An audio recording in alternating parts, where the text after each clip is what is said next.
Okay, for today, we're going to focus on algorithms.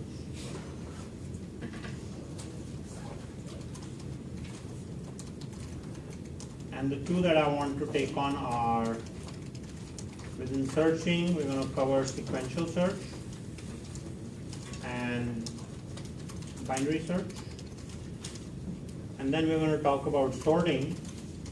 And the one algorithm I want you guys to get to know for that is selection sort. So let's start with searching and doing what is called sequential search.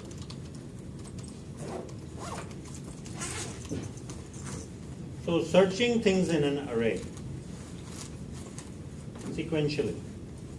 So we're going to assume that the array is unsorted.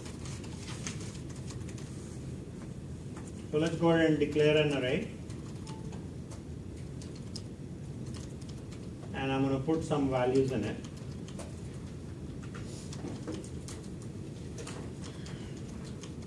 And as I promised, the array is unsorted. You all are familiar with this way of declaring an array. So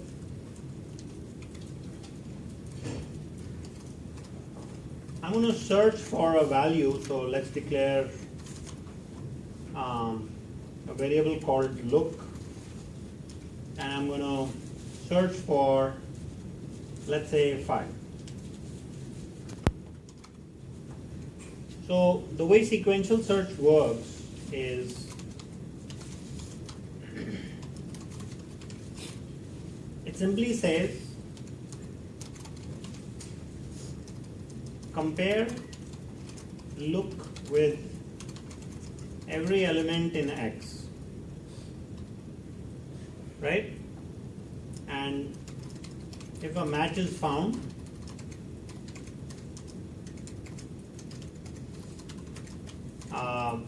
basically print the location, or or maybe function can return the value of the location. Okay?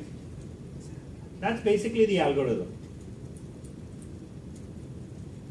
I think some visuals will be probably helpful for something like this, right? So let's take a look at some things in slides which seem to be fairly decent. The book calls it linear search. So what I'm going to do is, the variable look is 3, and here is my list of values. So what we are doing is comparing 3 with 6. If it matches, then we return 0. We should probably number these values from 0 through 7. Those are the index values or location, right? So if 3 and 6 match, great. Then we have found the value. If they don't, we keep looking. We look through 4, 1, 9, 7 until there is a match. And you see that in the slide with basically different colors. Okay? Concept of sequential search. The way the code for this is written is also relatively easy. We write a function called the linear search function.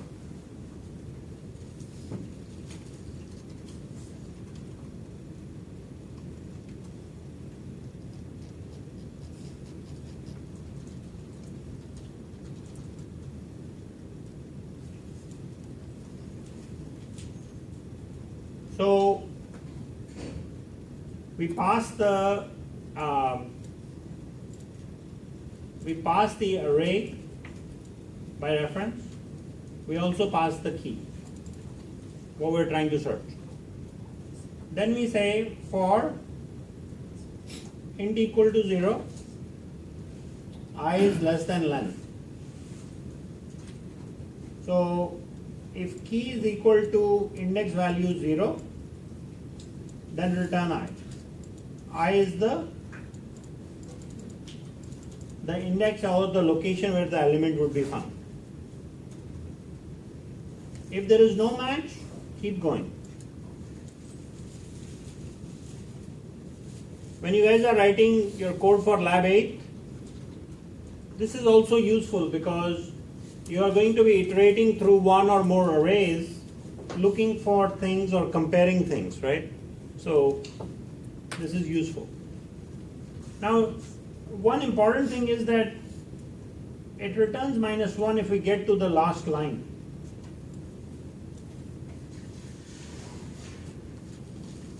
What does that mean? Not found. That means the value is not found. I've gone through the entire array and there was no match.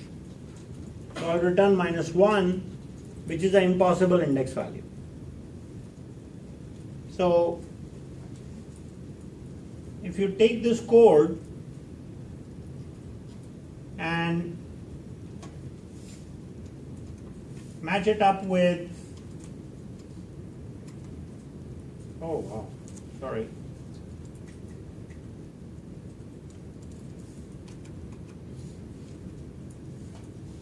If you match it up with something like this, you can clearly see the progression. You're comparing key with every element in the list until you come across a match. And it's done using a loop. Okay? That is linear search, or also called sequential search.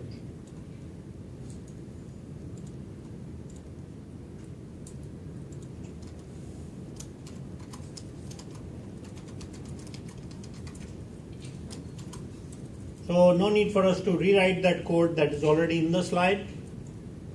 You should spend time reviewing this, making sure you understand what's there. It's a function declaration.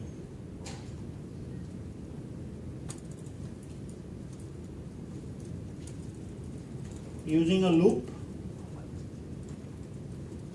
to traverse through elements. So, okay?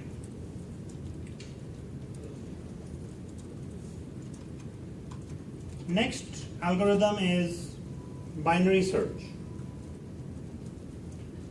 Actually, one more thing before we wrap up from this.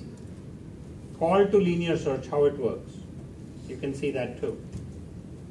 You have this as an array, as your array.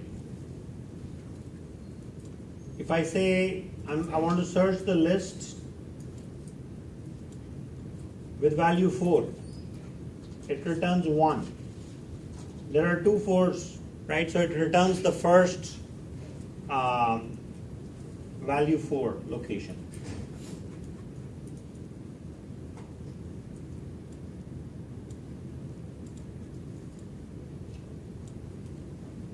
We look for -4. It doesn't exist in the array. So we return a -1. Look for -3 and it returns 5, right?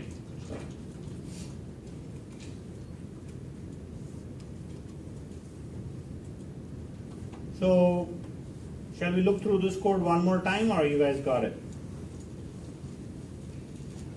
One more time. So, let's look for number 4. Key is 4. I becomes 1. Huh? 5. No, key is 4. Oh. Looking at the first case. Key is 4. Making a call to the method. for that array. I'm making a method call. So I'm looking through the first one, the first method, where we have list and number 4 is what we are searching for. See that? So keys 4, we start with I is less than list.length. What happens is if key is equal to list of I, is that condition true? List of 0 is 1, so that is false. So we keep going. I becomes 1.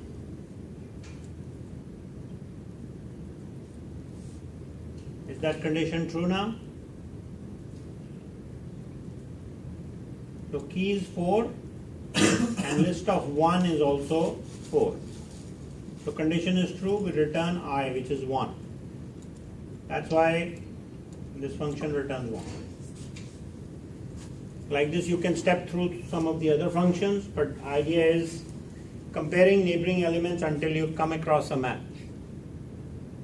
And when you come across a match, you return the location. If you hit the end of the array, you return -1.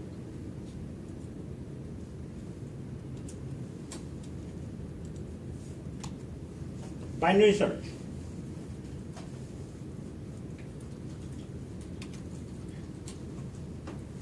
Now, I want to give you guys a little exercise. How will the code in slide be different for sequential search if the array was sorted?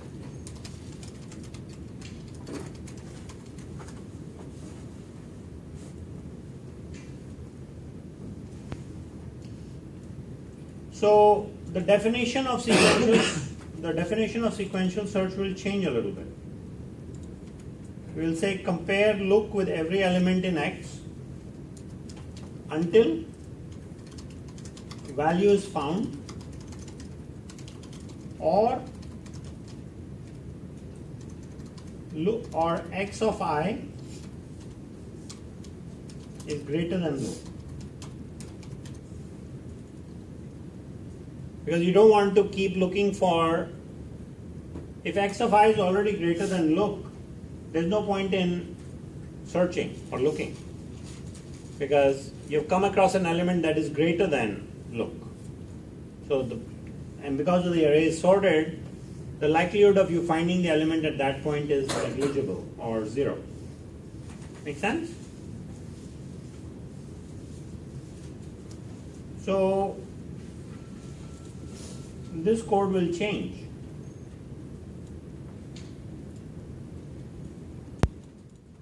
This condition right here will say if key is equal to list of I, that's great, right? But we will need to add one more condition here somewhere to make sure that we don't keep looking. So you guys need to add that condition. That is a good exam question. I might just say, okay, here is the code for linear search for unsorted, right? To make this code work with sorted array,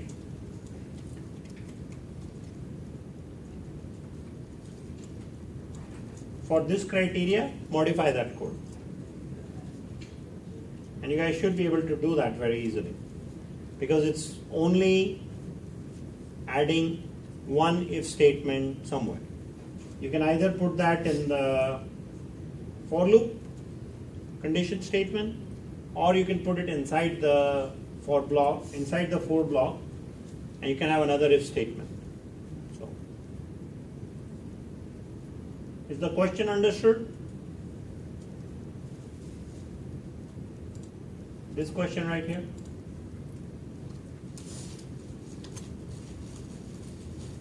Do you understand that?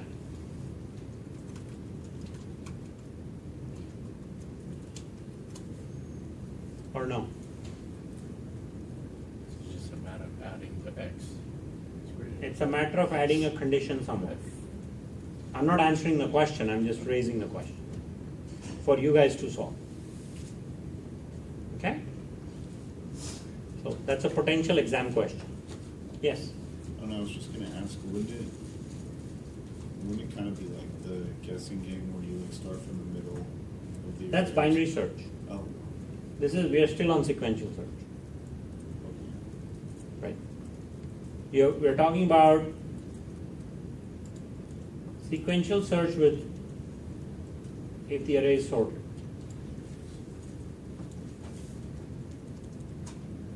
So you keep comparing neighboring elements like you do here, but you stop comparing once you come across an element that is greater than what key is or look is. Oh, okay. Yeah, I got that. It's a very simple addition, one simple addition of a condition. Okay? Okay, let's look at binary search.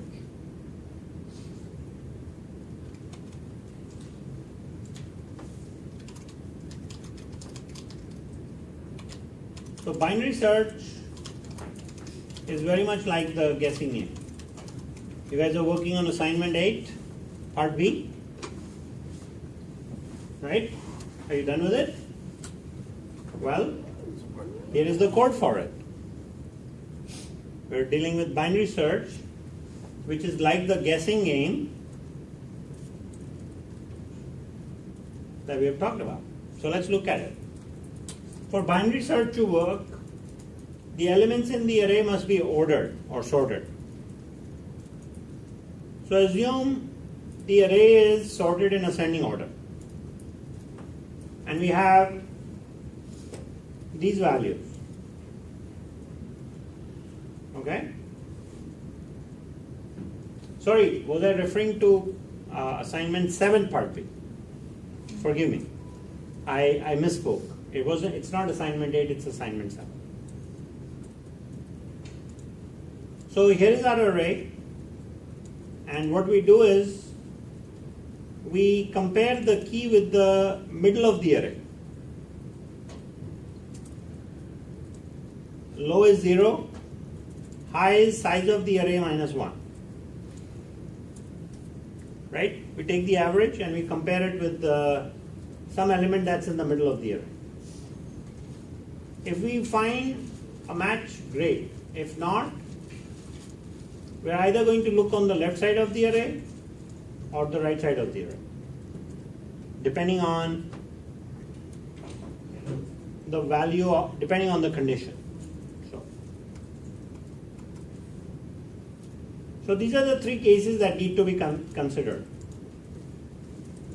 I actually just said this in a picture.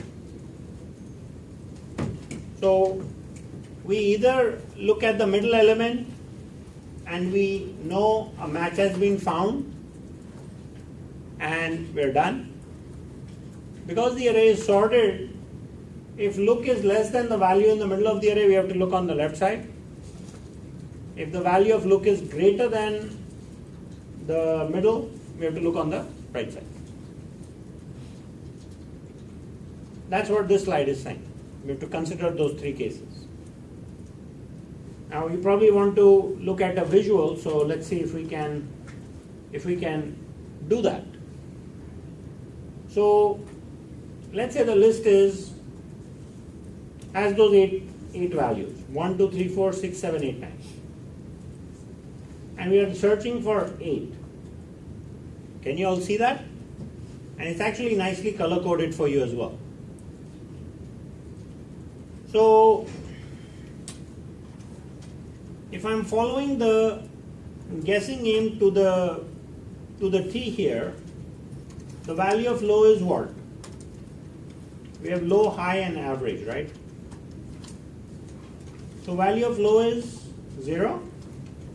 Value of high is 7. Do you all agree? There are 8 elements in the array, even though the last value is 9. There are 8 elements in the array.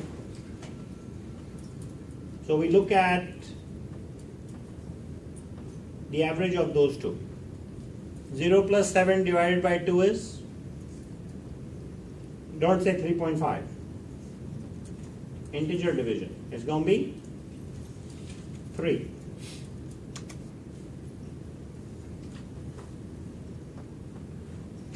So if the value is 3, what happens? Is 8 the same as 4? No. We're trying to compare the value of 8 with what's in index location 3, which is 4. Right? So we can say 8 is either greater than 4, 8 is equal to 4, or 8 is less than 4. I mean, you might be saying, well, we already know 8 is greater than 4, so why are you talking about the other two? It was those 3 cases that we need to consider. We need to take the value that's in key and compare it with list of average. That's what's happening. That's why the consideration of these 3 things. So if 8 is greater than 4, which it is, then this means look on the right side of 3. Right? Next one is if that condition is true, meaning for some reason those two, the value is found, or that condition becomes true, that means the value is found. And last one, 8 less than 4, meaning, I guess I really need to qualify this because for the recording, otherwise it won't make sense. If we say key is equal to list of average, or key is less than list of average.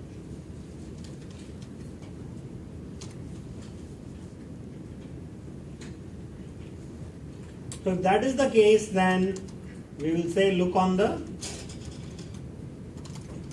left side of 3.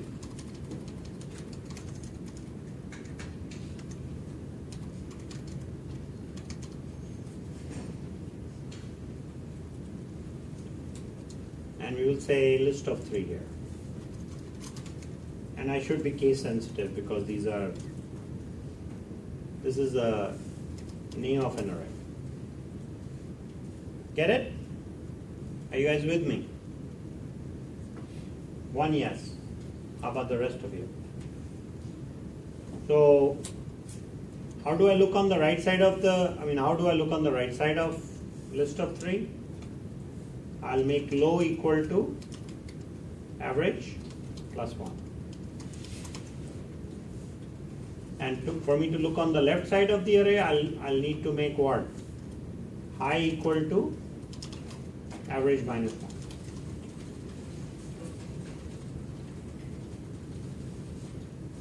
So to try and follow along this code, when I look at average of 3 or list of average, and my key is 8.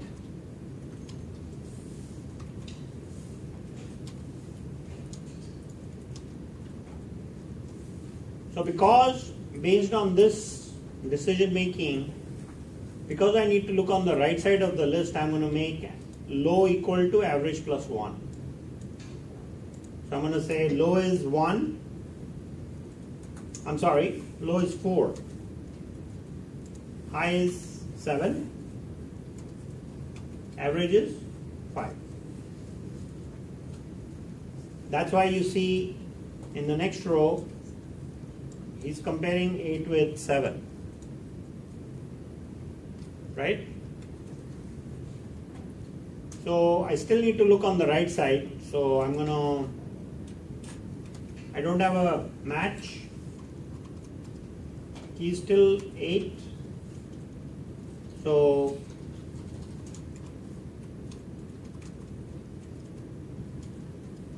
to make this functional, you would take low and change that value to 6. And high will become 7. And average will become 6. So, and then we have a match. So for this case, we have look on right side. For this case also we have look on right side, and here we have match.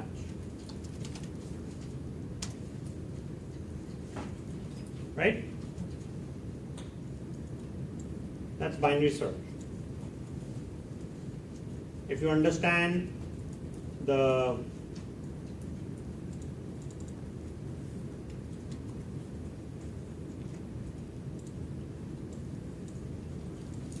picture and how all this is set up.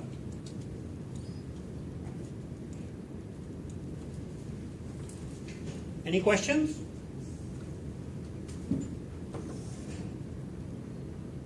So we need to look at the code next and see how binary search works. I mean, how is the code written?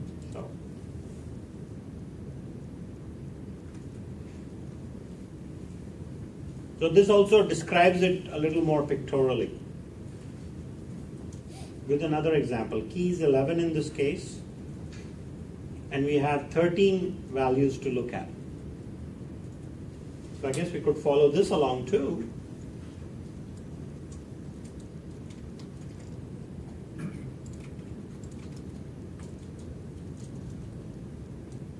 So low is 0. High is 12, average is 6, and we are looking for 11. So when I look at the mid or average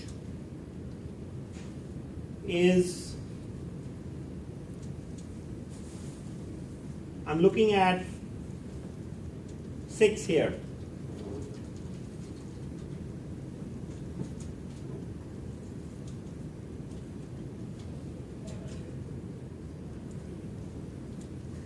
Is 11 less than 50? True, right? So since 11 is less than 50, we need to only look on the left side of the array.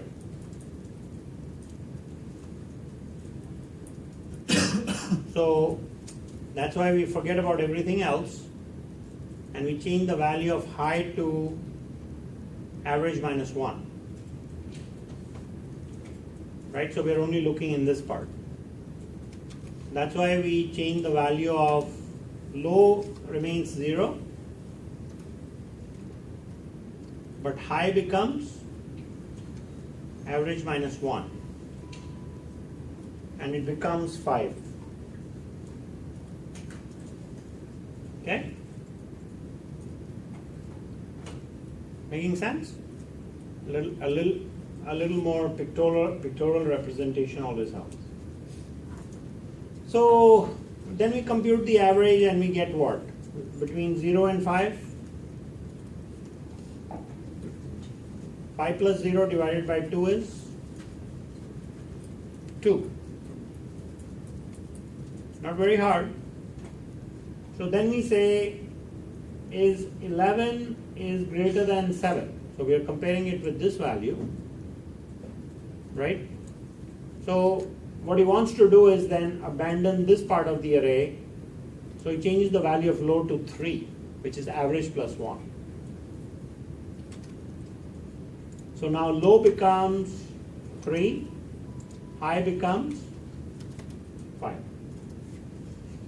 Average is 4. And key is equal to 11. We have a match. Right? That's binary search.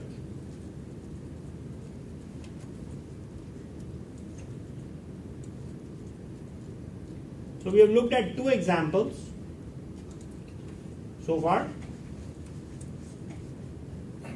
Now he's trying to look for a value that doesn't even exist in the array.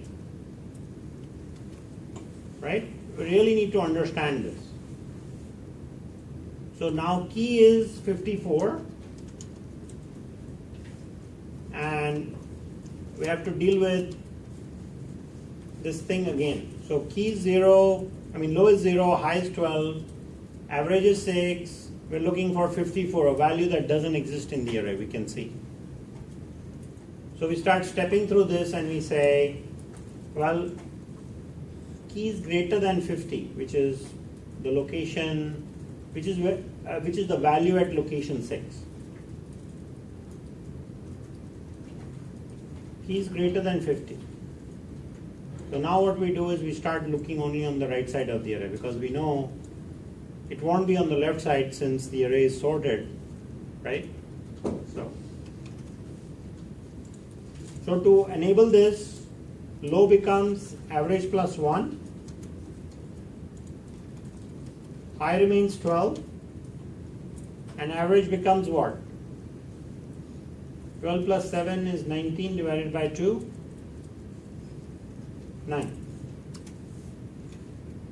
And when we look at the location 9, the value is 66. Key is less than 66. So that means what? We need to look on the left side, because our search is for 54. So it definitely cannot be on this part of the array, so we get rid of it. So we change low is 7 and high becomes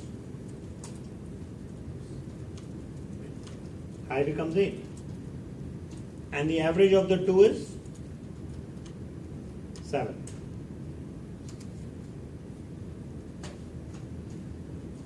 Because when we take the average is the same as mid in the slide.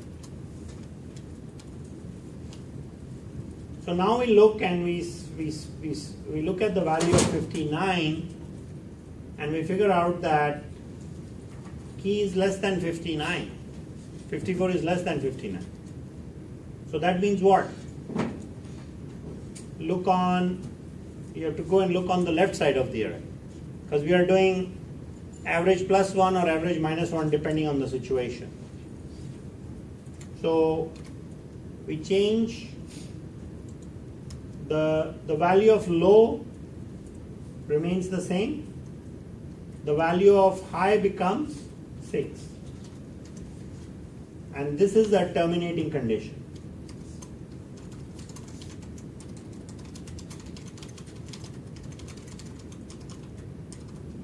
For value not found.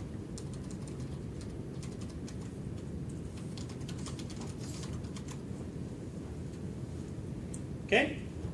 So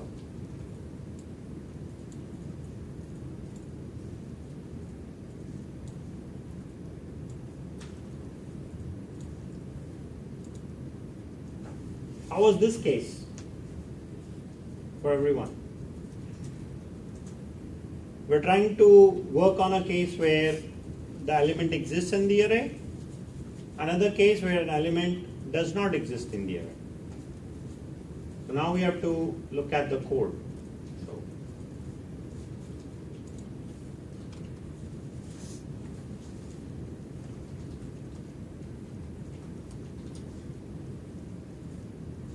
So the function will return -1.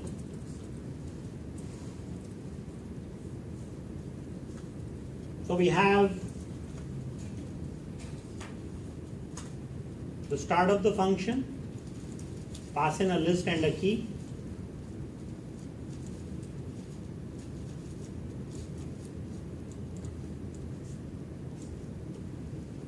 we set low to 0 and high to length minus 1. You can probably get that from one of these examples.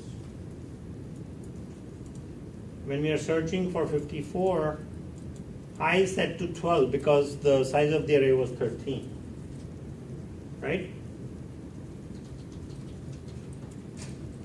So while high is greater than equal to low, or you can also say the opposite of that. As long as low is less than high, we are okay. Well, that's what this condition is showing. Low less than high or high greater than equal to low, same thing. We go in and compute the average, that's shown by this line. If key is less than the value that we are looking at, change the value of high. If key is equal to, then return mid.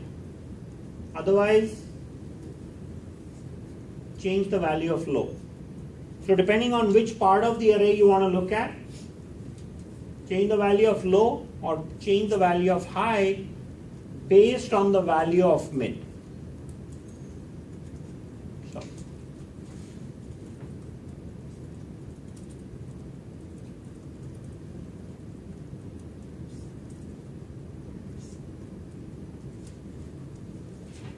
And then look at this very strange way of positioning a return.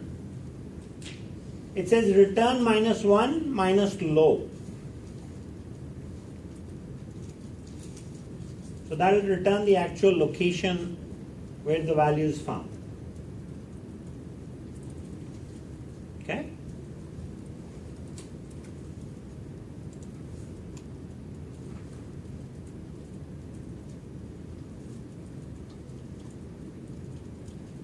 Now, this is what you can sit and write your own binary search method like you just saw, right? But Java also provides a method call that's already written for you.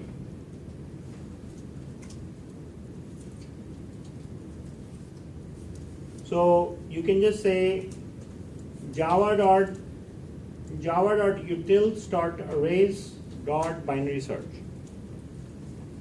And that's it. You just call that method and you're done. Now, even though that luxury is there, for computer science majors, you need to know your basic algorithms. Because if you don't know, and if you're questioned or quizzed in an interview, you don't want to flunk the interview. So that's why we look at both. Now the search in java.utils.array is pretty clever because it can handle all data types for you. So it's one thing to learn how to write code for an algorithm, and it's another what you need for productivity once you know how it works. Make sense? If you understand how binary search works, then you're totally fine. And you can use those functions with any data type. I should say any primitive data type. Use this in assignment A. Huh? Use this in assignment A, searching for all the answers. No, it won't be useful. Because you want to compare by location, right? So it's not going to be useful for assignment A. Oh, because it's only searches the value. This is, it's searching one value in an entire array. There you're comparing values by location, left to right, and you're done in one pass. Okay?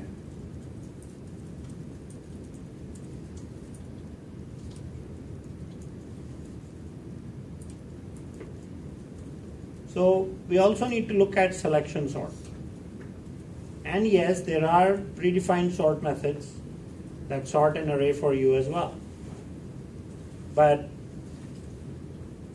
don't get too excited because you need to know how sorting works for your own good before you jump to the conclusion that Java has a sort function and I'll go ahead and use it. Okay? Question? So how are you, going back to those predefined methods, how are we able to pass almost any data type to them? Overloaded functions. Like, you can just pass any type of array? Yeah, and it knows. Oh, okay. So we talked about writing overloaded functions, Yeah. meaning you can provide different data types. You simply do that and and it works. So you can pass an integer array, search for an int, double array, search for a double, and so on. Right? Okay. Our next thing is sorting. So let's take a few minutes on this and then we'll jump to our lab time.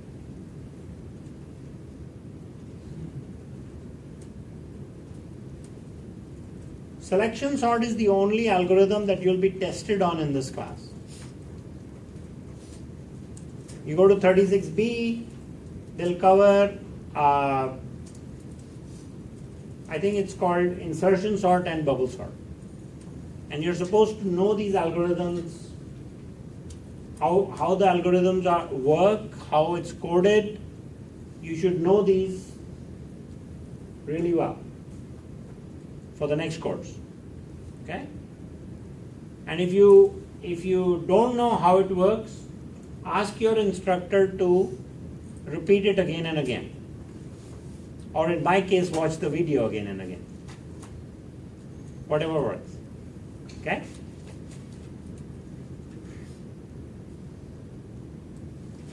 Selection sort, how it works.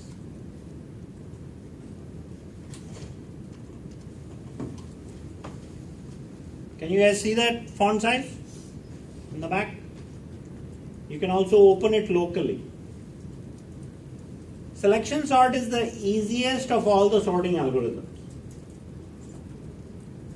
So let's say you have an unsorted array like you see in front of you with all these values.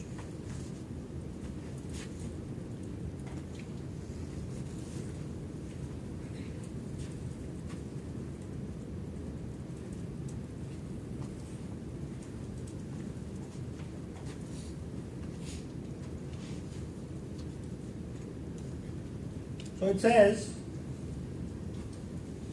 with selection sort, you find the smallest number in the list and place it in the beginning.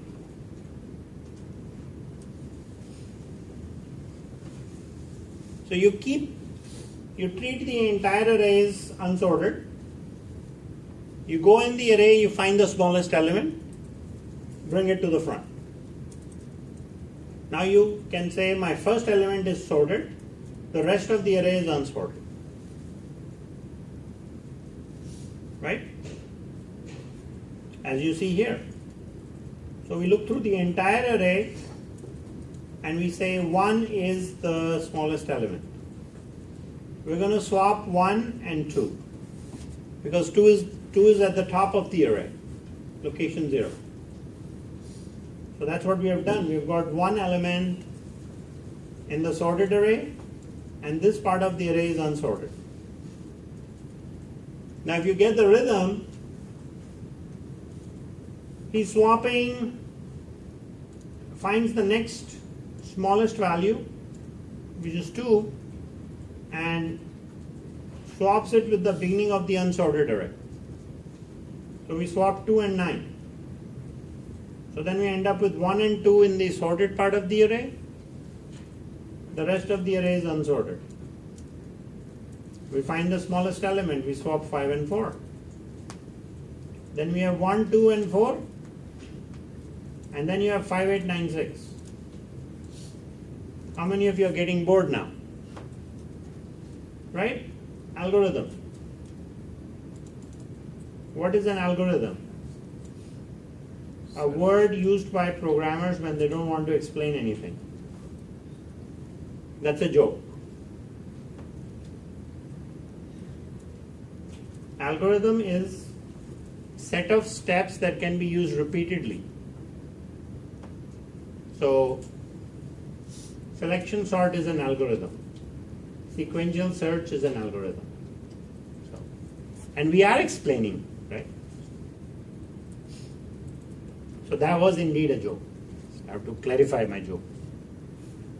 That bad. So we find the smallest element here, which is 5. We're not going to swap. 5 is at the right location, so we don't swap. Then we have the rest of the array, which is unsorted, 6. We swap with 8. Then we swap 8 and 9. Then the last element better be the highest value, because if it's not, something is wrong. Okay? So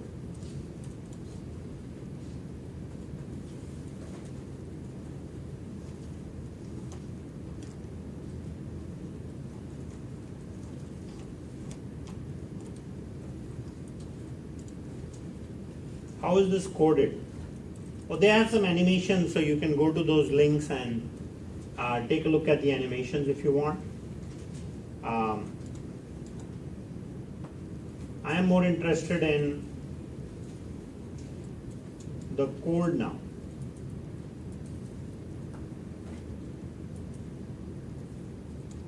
This is the algorithm. Select the